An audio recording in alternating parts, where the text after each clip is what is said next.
Hello, and thank you for joining me for the second module in a two-part series focused on heart failure. This module is focused on self-management of heart failure. The first module, which is available through Mi-CCSI's website, is focused on epidemiology, pathophysiology, risk factors, diagnosis, clinical manifestations, and treatment of heart failure. In addition, in that first module, there's also a section on medications that can induce or exacerbate heart failure, so be sure to check that out prior to viewing this module if you haven't done so already. At the conclusion of this presentation, my hope for you is that you will be able to address biopsychosocial issues associated with heart failure diagnosis and ongoing care, suggest workflows to increase health literacy and engage patients with heart failure in the course of routine care, demonstrate examples of strategies patients can deploy for self-management of heart failure, proactively address common clinical scenarios using customized tools such as the Heart Failure Action Plan, and list resources patients can access to further support their journey with heart failure. So let's start by reviewing some background information that was covered in much greater detail during Module 1. Heart failure is a complex and long-term clinical syndrome that is one of the most common causes of hospitalization and readmission in addition to death. Between 2013 and 2016, there were 6.2 million people aged 20 years or older with heart failure in the United States. That was an increase from 5.7 million between 2009 and 2012, and that number is projected to increase to 8 million by 2030. The prevalence of heart failure continues to rise over time with an aging population. Heart failure is characterized by specific signs and symptoms related to fluid retention and reduced perfusion throughout the tissues. Self-management, which you'll see, I hope, throughout this presentation, is a crucial component of long-term management of heart failure, and there is a huge opportunity to support patients in developing the knowledge, skills, and engagement they need for self-management. Let's consider a patient case to help us navigate the care management process as we discuss heart failure and self-management. The first step of the care management process is patient identification.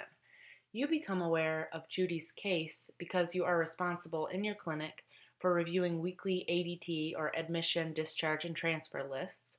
And Judy appears on your list because she was recently discharged from the hospital after an admission for a heart failure exacerbation. In reviewing Judy's chart, you observe the following information. Judy is a 65-year-old white woman with a BMI of 42. She has a history of diabetes, hypertension, and dyslipidemia, and was diagnosed with heart failure by her primary care physician 6 months ago. And we know, because she ended up on our list here today, that she was recently hospitalized for that exacerbation. Her most recent labs and readings here in the clinic today are an A1C of 11.4%, a blood pressure of 165/90, and an LDL-C of 254. Judy works 40 hours a week in the infant room of a local daycare center, and she lives with her adult daughter who also works at that same daycare center. Her primary care physician provided her with a heart failure action plan at her diagnosis 6 months ago. So after you review this information, you decide to enroll her in care management services based not only on the complexity of her medical history, but also because you really think that there's an opportunity to help her implement the plan of care prescribed by her primary care doctor. When you are reviewing her chart, you're keeping a mental list of potentially high-risk issues and safety concerns. For example, you note that Judy had a recent admission. You also note that she has an elevated A1C, blood pressure, and LDL-C. You add Judy to your list of patients to call to set up an in-person meeting for an initial assessment. We'll revisit Judy's case throughout the presentation as we build the skills we'll need to assist her on her journey toward heart failure self-management. To help us prepare for our initial outreach to Judy, let's consider the biopsychosocial issues associated with heart failure diagnosis and ongoing care. We'll talk about what the biopsychosocial model is, and then we'll talk through the specifics in addition to what we should be thinking about prior to reaching out to Judy for the first time. The biopsychosocial model is an interdisciplinary model developed by George Engel in 1977 that looks at the interconnection between biology, psychology, and socio-environmental factors. The model allows clinicians to better understand their whole patient holistically and recognize that the issues a patient is experiencing may be more complex than previously thought. So historically, physicians and the medical community at large really thought about disease development and progression primarily in terms of biologic factors, but as we learn about things like social determinants of health, we know that psychological factors and social factors have just as big of an impact on the development of a disease and a patient's prognosis and progression as the other factors we've historically considered. For example, an elderly individual with a family history of diabetes, a diagnosis of depression, and limited family support may have a vastly different patient journey than a patient without a family history of diabetes, no history of depression, and a close-knit familial support system in place. So let's break down this model and talk about each of the components individually. Let's talk first about biologic factors. We'll talk about two things, comorbidities and medication side effects. Comorbidities are common in patients with heart failure. We know that 40% of patients with heart failure, for example, also have a lung disease such as COPD. In addition to being common, comorbidities may exacerbate heart failure symptoms and add complexity to therapeutic regimens. The average Medicare patient with heart failure sees 15 providers per year. These numerous providers can result in possibly conflicting recommendations from a multitude of sources that can cause a lot of confusion for patients. Along with comorbidities often come physical challenges that may impact patients' abilities to implement self-management strategies. Medication side effects can affect adherence to medications. Patients that have side effects are less likely to continue taking those medications, and we know that certain patient populations are biologically more susceptible to side effects than others. So something to keep in mind that we may not necessarily think of right off the bat. Next, we'll consider psychological factors. About 1/4 to 1/2 of patients with heart failure have cognitive impairment, and depression and anxiety are highly prevalent in patients with heart failure. Patients with heart failure also may be prone to experiencing periods of isolation as a result of the limitations imposed by their illness, and they're also in a situation where they may have to have conversations about end of life prior to a point in their lives where they otherwise would have assumed they would need to start talking about those things. Social and economic factors. We often think about costs associated with medications when we think about economic factors for patients with a chronic illness. Things we don't often think about are the costs of things like a scale, if we're going to be recommending daily weight checks, which is something we'll talk about in detail later. We may not think about the fact that the patient may need to purchase a scale for the first time. We also sometimes aren't thinking about things like the cost of healthy food or the patient's perceptions associated with cost related to healthy food. And then when we're making recommendations about exercise programs or gym memberships, it may fall outside of our line of sight that those can be costly for patients, whereas that might be one of the first things that a patient is thinking about when we make those recommendations. Other social factors include health literacy, access to insurance coverage or care in general, availability of and access to fresh fruits and vegetables, and then support systems that patients have in place.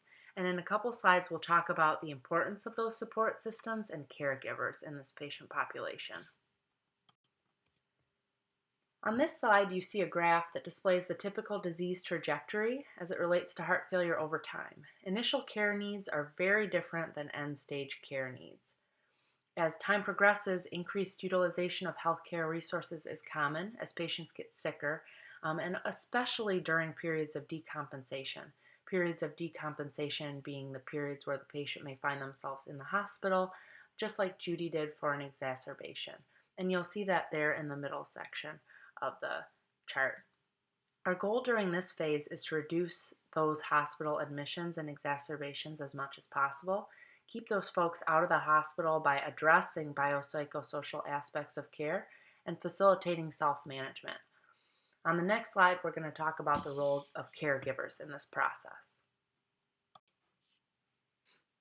The Motivate Heart Failure study was designed to evaluate whether or not motivational interviewing improves patient self-care maintenance, self-care management, and self-care confidence. In addition to finding that motivational interviewing itself significantly improves self-care for patients with heart failure, the study also found that caregivers may potentiate the effect, especially in self-care management, for example, responding to symptoms. Another study, which was recently published, found that involving caregivers in discharge education can significantly reduce 30-day readmission rates for patients with heart failure and cognitive impairment.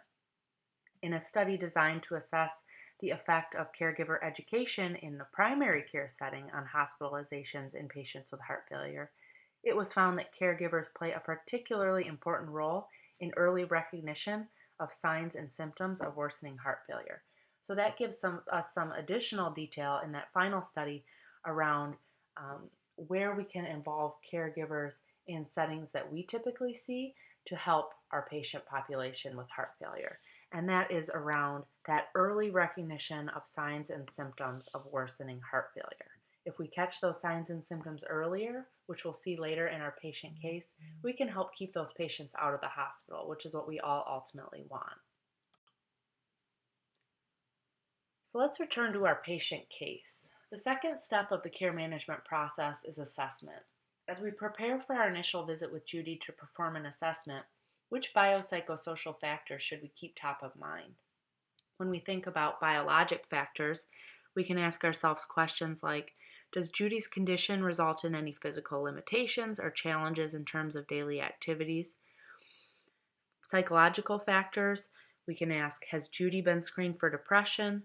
Social and economic factors, one example would be, does Judy have challenges with affording her medications, a scale, healthy food, etc.?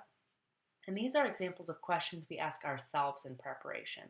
As we ask ourselves these questions, we're seeking to better understand the biological, psychological, and socioeconomic factors that are impacting Judy and her condition.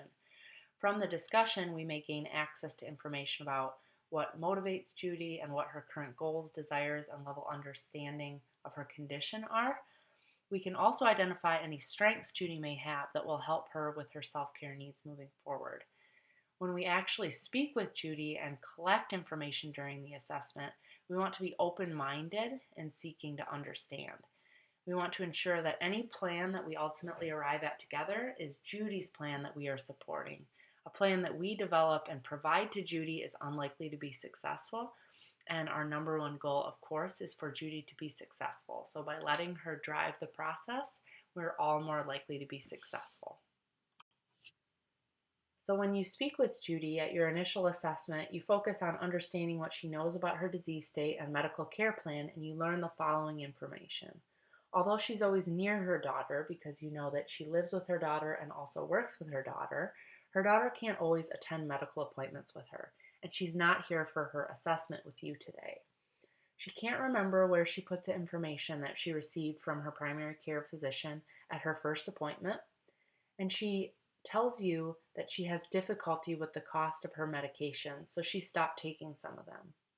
She also communicates to you that when she walks into the daycare center that she works at, she has difficulty getting all the way to the room that she works in. So she sits in the waiting room for 10 minutes to catch her breath on the way from her car to her workroom. And then you also learn that she has screened positive for depression with a PHQ-9 score of 10. Let's say that when you ask her more about her depression, she says that it's not too bad.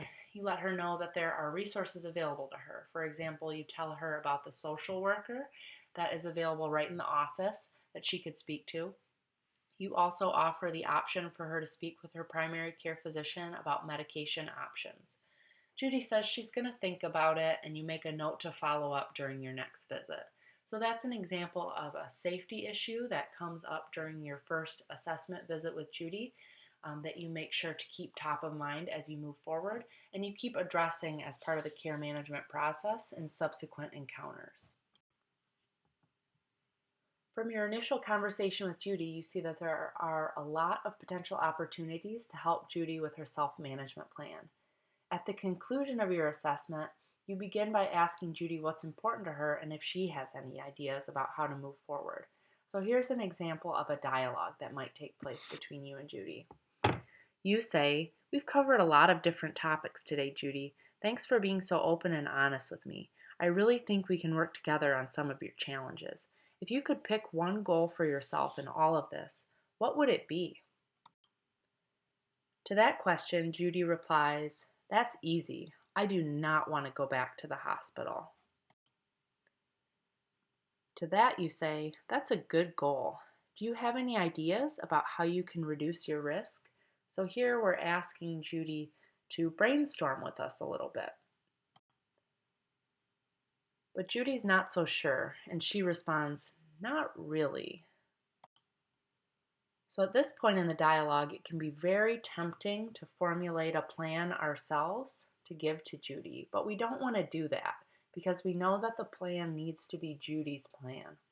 So instead of telling Judy what we think she should do, we say, "Do you mind if I share some ideas that other patients with heart failure who I've spoken with in the past have used? That might give you some ideas." So we're not only keeping her engaged in the process, but we're also asking for her permission to do so. With that approach, Judy responds, "Sure." Some think about how they take their medications, what kind of activities they do, their diet, joining a club. Does this spark any ideas? So again, we're offering up some ideas that other patients have used, but we're not picking which idea works best for Judy. That's up to her. This needs to be her plan. So let's discuss workflows to increase health literacy and engage patients with heart failure in the course of routine care. After that, we'll circle back to help Judy define a more clear path to action based on her self-selected priorities. And we know that her priority is staying out of the hospital. So we'll learn some skills here and then we'll circle back to help Judy figure out how to do that. In your initial assessment and conversation with Judy, you deduce that she may have some gaps in knowledge around her heart failure diagnosis that could be impacting her ability to self-manage. So in this section, we're going to talk about workflows to increase health literacy and engage patients with heart failure in the course of routine care. Self-care for heart failure encompasses a spectrum of behaviors ranging from adherence to medication, exercise, and diet recommendations, which are self-care maintenance activities, to recognition of early warning signs and self-adjustment of home care regimens, and those are self-care management activities. So why is self-management so important? Self-management is an essential component of chronic heart failure management because it can actually reduce the odds of readmission at 1 year by 40% when a patient has those skills. The inability to self-manage diet and medications may account for as many as 20% of heart failure admissions. So this is a real opportunity for us to impact the likelihood that our patients end up back in the hospital. While we know that self-management is beneficial, we sometimes lose sight of the level of expectation that is being placed on the patient and fail to provide the support needed for success. Patients with heart failure are expected to follow a complex medical regimen. Standard heart failure medical regimens often include at minimum 3 distinct classes of medication, some of which may be taken multiple times a day. And just as a plug for Module 1, if you haven't reviewed that already, you can learn about what those medication classes are and how they're usually taken. In addition, in this case, patients are expected to restrict salt intake, monitor their weight daily, be able to identify early warning signs of deterioration, and even adjust diuretic use according to clinical changes. Patients and caregivers may find these activities difficult to perform without education and, more importantly, support. It's important to recognize that no one person could reasonably do all of this at once. Self-management is a process and takes time and commitment, not only by the patient but by the care manager. Working through one action based on patient desire and ability at a time is the way to go.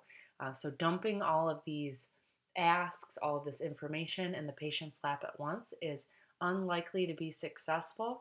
It's better to tackle one thing at a time and to have that one thing that's tackled be something that the patient is passionate about and about which the patient makes a plan. Despite the fact that we know how important self-care management is, it is clear from a review of the literature that patients do not typically engage in adequate self-care. One study found that in order for medications for heart failure to work to improve event-free survival, an adherence rate of 88% or more would be necessary. And yet, on average, patients have an adequate supply of their medication on hand only up to as little as 60% of the time. We know that just because a patient has a medication on hand does not always mean that they are ingesting it. So we know that for a patient to receive the benefit from their heart failure medication, they need to ingest it 88% of the time, but they may not even have their medication on hand down to as little as 60% of the time. So there is a gap there, and that's something that we can address by talking to our patients about medication adherence. Another challenge with adherence, we know that the longer a patient is receiving medication therapy for treatment of heart failure, the lower their adherence rate is. There could be multiple reasons for this, possibly personal beliefs about effectiveness, side effects, costs, confusion, etc. Outside of medications, one observational study of 202 patients recently discharged after a heart failure exacerbation showed that 14% reported weighing themselves daily and only 9% reported monitoring themselves for symptom change. In terms of exercise, 9 to 53% of patients report engaging in no physical activity at all. The challenges patients have in adhering to self-care regimens may be due in part to reduced health literacy, which we will talk about next. The Institute of Medicine defines health literacy as the degree to which individuals have the capacity to obtain, process, and understand basic health information and services needed to make appropriate health decisions. It's important to know that reading literacy and health literacy are not the same thing. For example, 71% of low literacy patients in one study could read, "Take 2 tablets by mouth twice daily," but only 35% could correctly identify how many pills a day they would take after reading that. There is a 5-step approach to address low health literacy, which is recommended by the Heart Failure Society of America. The first step is 1, recognize. Recognize that health literacy is real and may compromise patient care. Step 2 is identify. You want to identify patients at risk for low health literacy. 3 is screen. So screen patients who are at risk. 4 is to document. So document health literacy levels and learning preferences in the patient record, not only for yourself, but for other members of the care team to be aware of. And then step 5 is to facilitate. Integrate strategies to facilitate understanding. So let's return now to our patient case where we're going to see an example of a situation where we might have an opportunity to impact Judy's care based on some misunderstandings she's having about her current recommendations. As we look for practical strategies to address gaps in health literacy, we're going to talk about a concept called sense making, which says that people use the knowledge they have in order to reason through how they make sense of things. So we're going to take a specific example from our initial conversation with Judy to talk through the idea of sense making.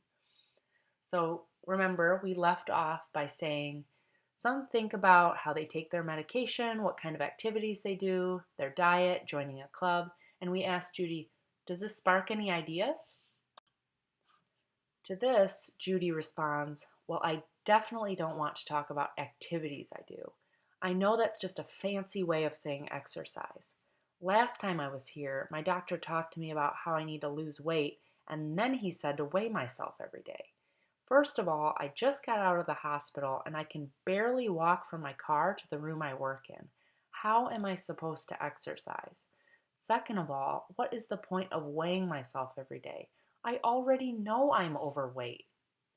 So, from this conversation, it is clear that Judy feels that the reason she is being asked to weigh herself daily is linked to previous conversations her doctor may have had with her about weight loss, not to monitor for early signs of heart failure exacerbation. How can we help Judy with sense making here?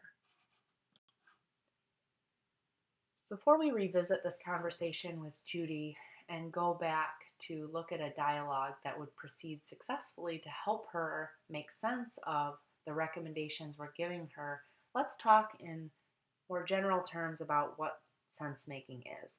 So, like we said, sense making is the way that people use the knowledge they have in order to reason through how they make sense of things. So, they have a certain knowledge and they take an action based on that knowledge. So, in this case, Judy is not interested in weighing herself daily because she feels that the reason she's being asked to weigh herself every day is to monitor for weight loss. And she's not taking any actions right now to promote weight loss because she doesn't feel like she can. So she does not see any reason to weigh herself every day. So, how can we help her better understand what's the process for sense making? Sense making, just like everything else, is a process. And the first step in the process is to listen. So we've already done that. We listened to Judy to see how she's making sense about what she's being asked to do. The second step in the sense making process is to clarify. So when we clarify with a patient, we ask them, tell me a little bit more about why you are doing this or why you are not doing this. Then the third step is to reflect back. So we reflect back the understanding that we have of their understanding and develop rapport with the patient. This does two major things. The first is that it says to the patient that she or he is being heard in a non-judgmental way. And it also allows the patient the opportunity to agree or to correct what was heard. The fourth step in the sense making process is to identify the information that is missing or incorrect. And then the fifth step is to address the issue directly and with permission. We want to ask permission and we might say, would it be okay if I shared some thoughts that I'm having with you? And then the sixth step is to invite the patient to reconsider their perspective. And then at the end, the final step in the process is to summarize and discuss next steps with the patient. And this is all predicated on an understanding of motivational interviewing, which is a large component of the sense-making process. So if you'd like to learn more about motivational interviewing, be sure to check Mi-CCSI's websites for other training opportunities. Before we go back to our case with Judy and talk through the sense-making process and example, let's talk through some strategies and customized tools such as the heart failure action plan that we can use to assist Judy in her self-care journey. Successful self-care requires a knowledgeable, engaged, and committed patient with supportive caregivers, family and friends, and being embedded in a healthcare system and environment that facilitates self-management. In particular, efforts to promote effective self-care should include a focus on three main areas: knowledge, skills, and behavior change and engagement. Let's look at those three main areas separately and then talk through an example. There are some ways we can help our patients engage in self-care in all three of these main areas. The first is knowledge. Lack of knowledge can impair a patient's ability to engage in effective self-care. Without the ability to make sense with sense-making of their condition and the instructions they are receiving, it's unlikely they will engage. Some tips to enhance knowledge include using the teach-back technique, asking specific questions to ensure understanding, and limiting the amount of information provided per session. We also want to make sure that we repeat, reinforce, and review in subsequent sessions, and that we're constantly building on what was previously discussed. In terms of skills, skill development is an equally important component of self-care. Knowledge alone is not sufficient. Here are some tips to help foster skill development to supplement enhanced knowledge.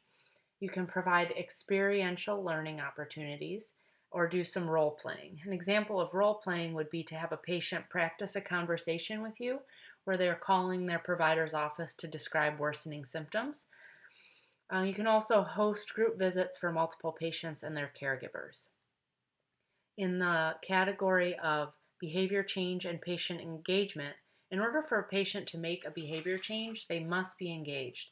If the patient's goals and beliefs do not align with their self-care plan, success is unlikely. We want to meet the patient where they are, and we can use motivational interviewing techniques, inquire about their beliefs surrounding their heart failure causes and treatment effectiveness, ask about life goals, and identify concrete action items.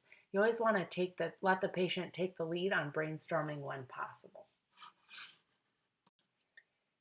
Here's one example of how we would build knowledge, skills, and also implement a behavior change and focus on engagement with a patient.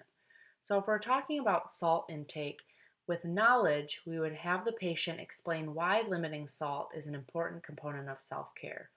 To build skills, we could ask the patient to identify the amount of salt in a food item using a food label. And then we can link that behavior change to reduce risk of hospital admission throughout your discussions.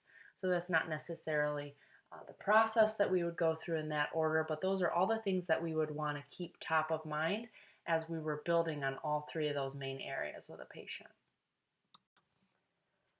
The third step of the care management process is the care plan, which includes implementation and care coordination. Cardiologists recommend that all patients with heart failure have a heart failure action plan. The action plan, which is sometimes referred to as a self-check plan, is developed by a provider in collaboration with the patient. Who works with the patient to develop that plan depends on where the patient is receiving care. Toward the end of the presentation, we're going to talk a little bit about when a patient requires a referral to specialty care, but for now, let's keep talking about the action plan itself. It's divided into green, yellow and orange, and red zones.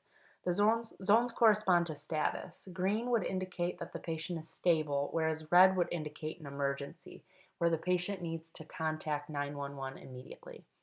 The plans also include self-assessment questions and a customized response plan, and that customization should be based on the patient's condition and self-care abilities.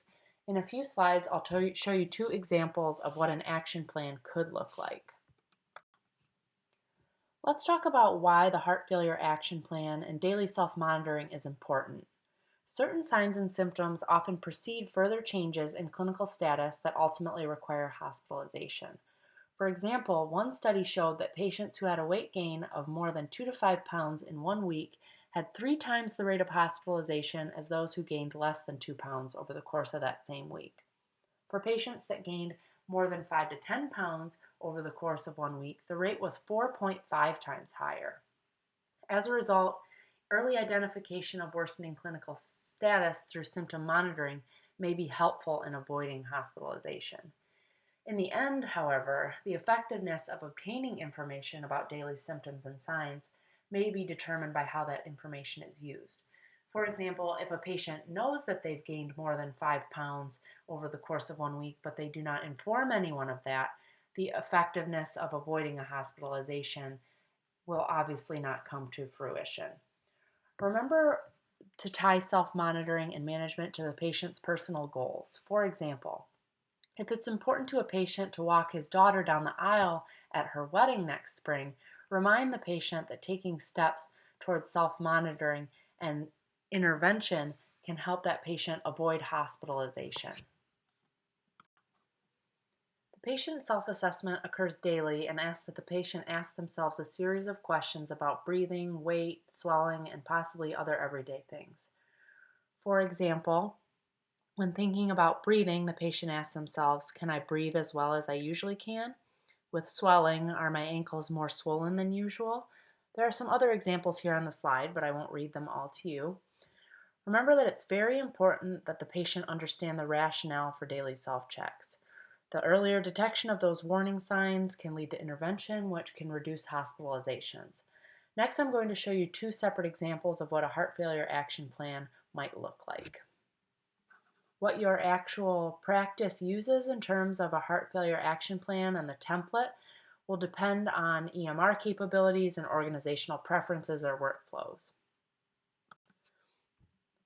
This first example is from the Heart Foundation in Australia.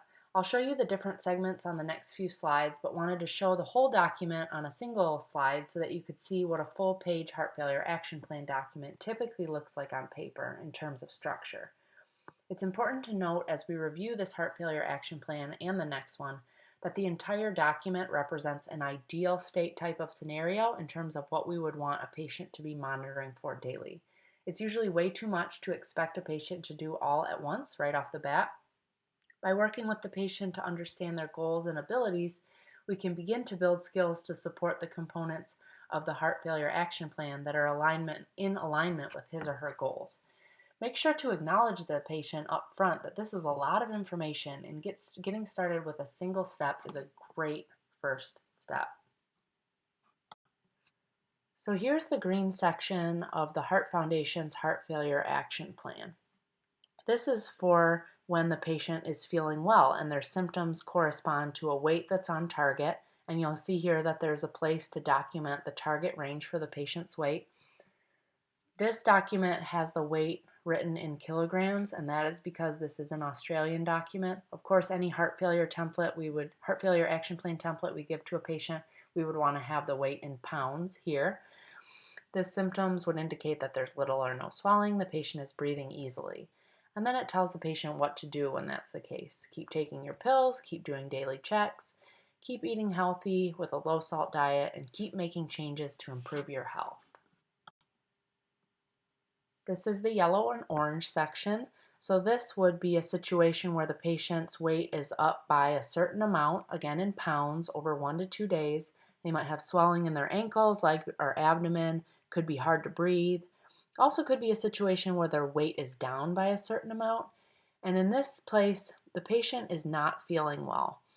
Here is where we would indicate very clearly to the patient what they should do if their weight increases or decreases, and to call their doctor or nurse. And then on those lines, we would want to have a contact number for the patient to call so that it's very clear when your symptoms fall in this range or you don't feel well, here's exactly what you do.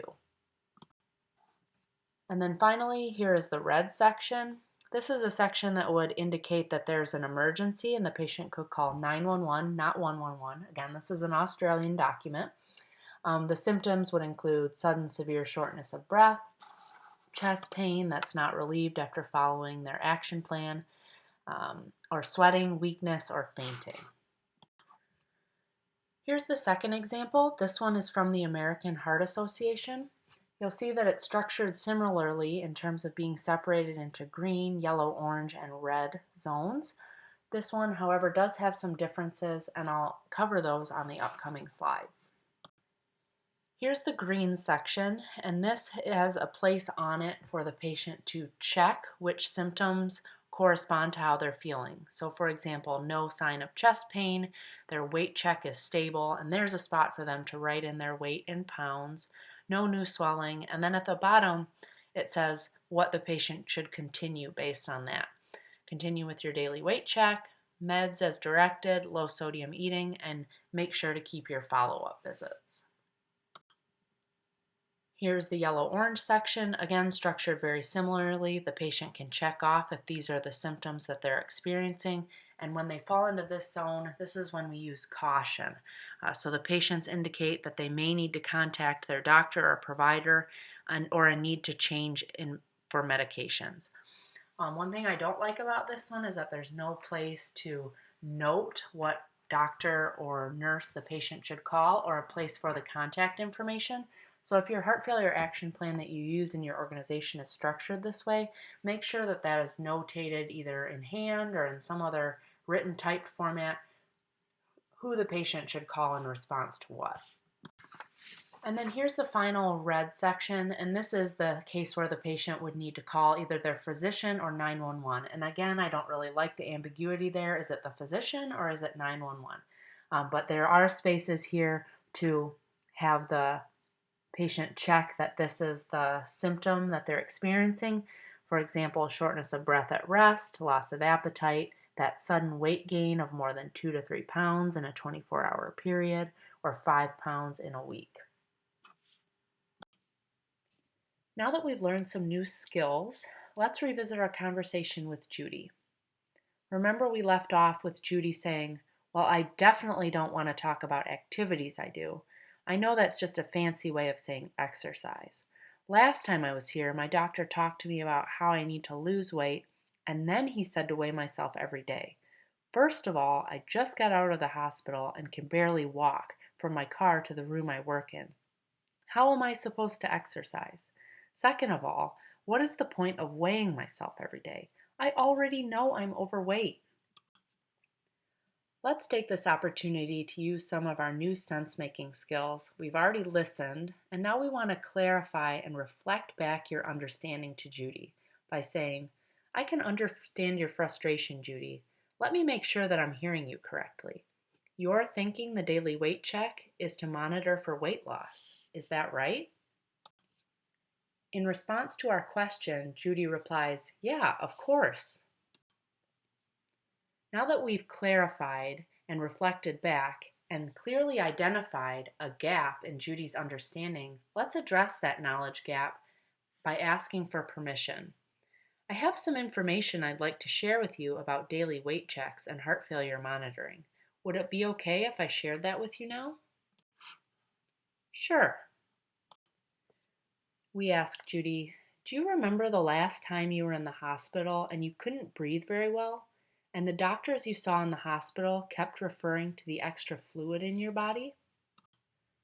Judy tentatively replies, "Yes." Here's our opportunity to fill in the knowledge gap that we identified. Well, the reason we ask you to weigh yourself once a day is because weighing yourself can detect the beginning of that fluid accumulation, which serves as an early warning sign of something that could become serious enough to require hospitalization. An increase in your weight from one day to the next of 2 pounds or more, or over the course of a week of 5 pounds or more, could signal that fluid is starting to build up. If you weigh yourself every day and give me a call if you notice any changes, there's a real chance that we can work together to keep you out of the hospital. After we connect this back to Judy's stated goal of staying out of the hospital, she responds, "What? Why didn't someone tell me that before? I'd do just about anything to stay out of the hospital." You say to Judy, "I'm sorry that there was confusion about why your doctor was requesting that you weigh yourself every day. That is something that I've had other patients confused about in the past. I really appreciate that you took the time to listen to the information on the importance of weight monitoring for your heart failure. Now that I've shared this, what are your thoughts on weighing yourself daily?" So here, we've invited the patient to reconsider their perspective and conclusion. Also, in this statement, we've normalized a little bit. So we've made sure that Judy is aware that she's not the only person that's ever been confused about this, and that we can understand her confusion. Judy replies, "Well, now that you've explained it, I think that makes a lot of sense and really helps me see why weighing myself is important. I'm not sure if I can always remember to weigh myself every day, though. Will that be a problem?" So here it would be really easy to say, "Yes, Judy, that will be a problem," and then to tell her what to do. But it's better instead to say, "What can you think of that might help you remember?" Because remember, this needs to be Judy's plan. And Judy is capable of driving her own plan. She says, "Maybe I could move the scale into the bathroom so that I weigh myself before my morning shower." Great idea, Judy. We've had a really good conversation, and I'd like to make sure you and I are understanding the same next steps. Can you repeat the plan back to me to make sure I've got it right? And this is where we're summarizing and discussing next steps. Judy says, "I'll move my scale to the bathroom. Then I can weigh myself every morning. I'll call you if my weight increases by over 2 pounds from one day to the next, or over 5 pounds over the course of a week." You and Judy then continue to document her target weight on her heart failure action plan, along with the instructions she'll need to have on hand in case she notices differences in her weight from the previous day or over the course of the week. You talk through a few what-if examples and scenarios and have Judy what she would do in each situation. You even do some role playing about how she would describe her symptoms if she were to call the office. You schedule your next visit at a time when Judy's daughter will be able to attend. So that brings us to the conclusion of the dialogue portion of the case. And I want to make sure to make a note that this is a very idealized case scenario. More often than not, a patient will not be willing or capable of implementing a self-management goal during the first interaction.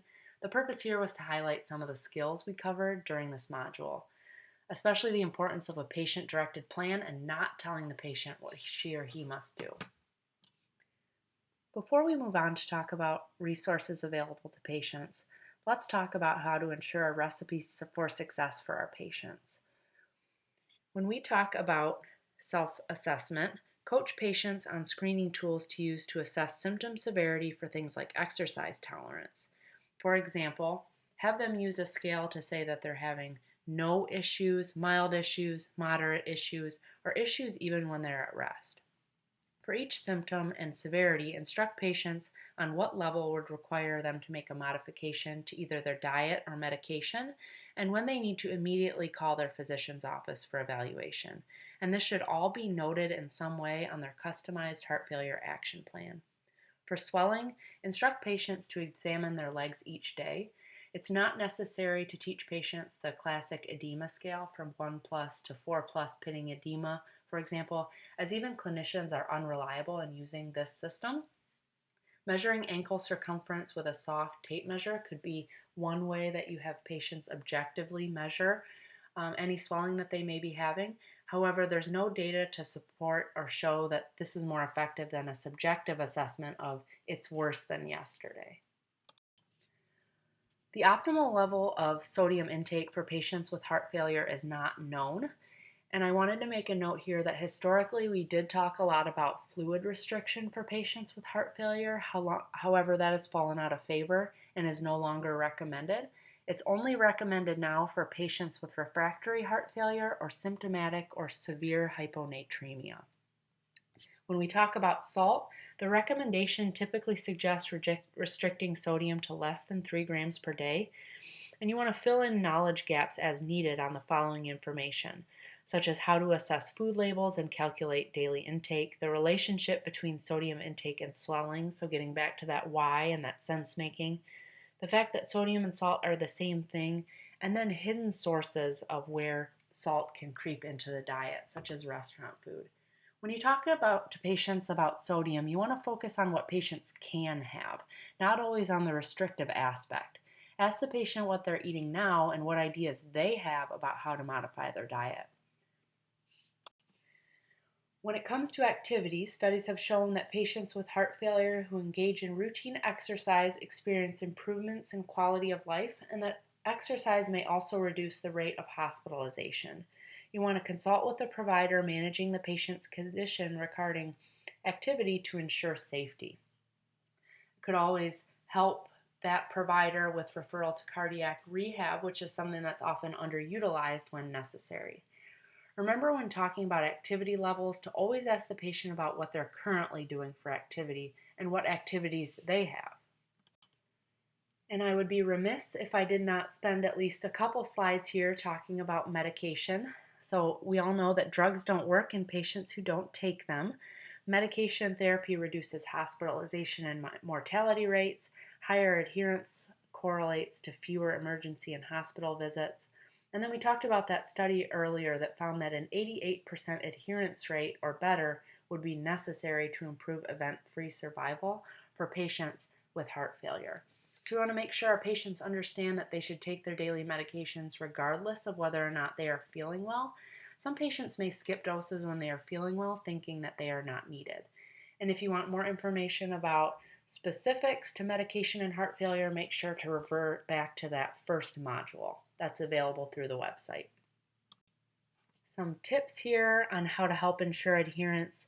Ask your patients about barriers to filling and refilling prescription medications.